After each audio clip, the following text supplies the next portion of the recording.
Всем привет! Как говорилось в предыдущем видео, сегодня речь пойдет о камине. Камин является красивым дополнением интерьера.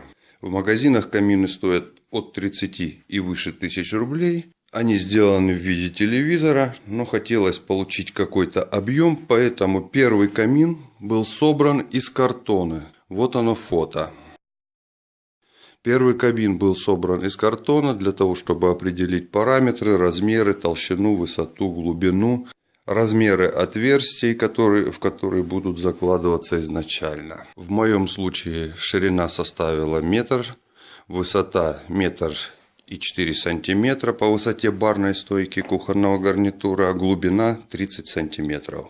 Вторая ступень сборки был куплен металлопрофиль и гипсокартон, 2 листа. Сумма составила примерно 750 рублей. Для подтверждения покажу, отодвинув верхнюю крышку, что там заложен гипсокартон, металлопрофиль.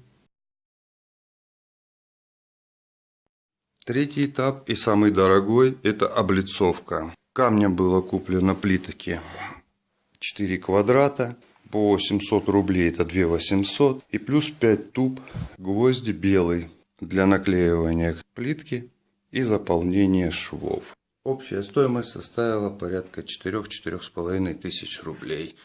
Также был куплен подоконник, обработан и вскрыт лаком.